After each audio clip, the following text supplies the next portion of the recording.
కబ్జా చేసి నిర్మించిన ఫాతిమా కాలేజ్ ను కూల్చివేయాలని గోషమహల్ ఎమ్మెల్యే రాజాసింగ్ డిమాండ్ చేశారు. ఎంతో మంది పేద ప్రజలు ఇళ్లను కూల్చివేసిన కాంగ్రెస్ సర్కార్ దీనిపై ఎందుకు స్పందించడం లేదన్నారు. ఓవైసీ పట్ల సీఎం రేవంత్ రెడ్డి తీరుపై ఆయన సవాల్ చేశారు. అభివృద్ది పేరుతో రేవంత్ రెడ్డి ప్రభుత్వం పేదల ఇళ్లు కూల్చిందని, ఇక ఓవైసీ ఆక్రమించిన స్థలంపై నిక్కచ్చిగా వ్యవహరించాలని కోరారు. హైకోర్టు జడ్జి గారు గవర్నమెంట్ కి ఒక సవాల్ చేసినారు. ఆ సవాల్ ఏంటంటే, ఈ ఫాతిమా కాలేజ్ అంటే ఈ ఓవైసీ కాలేజ్ సల్కం చెరు మొత్తం కబ్జా చేసి FTL land buffer zone land ని మొత్తం కబ్జా చేసి ఆ చెరువు పైన ఇల్లీగల్ గా కాలేజ్ కట్టినందుకు ఎందుకు గవర్నమెంట్ ప్రభుత్వం డాక్యుమెంట్స్ సబ్మిట్ చేస్తలేదని ఒక సవాల్ చేసిన జడ్జ్ గారు.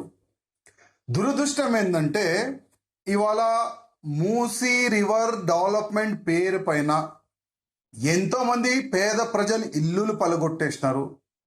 రోడ్డు పాలు చేసిన ఈ కాంగ్రెస్ గవర్నమెంట్, రేవంత్ రెడ్డి గవర్నమెంట్. కానీ ఓవైసీ వరకు వస్తే దాచుకుంటున్నారు, డాక్యుమెంటేషన్ దాస్తున్నారు, రిపోర్ట్ సబ్మిట్ చేస్తలేదు. ఎందుకు అని తెలంగాణ ప్రజలు సవాల్ చేస్తున్న రేవంత్ రెడ్డి గారికి. రేవంత్ రెడ్డి ఈ ఓవైసీ కాలేజ్ పలగొడతాడా లేడా?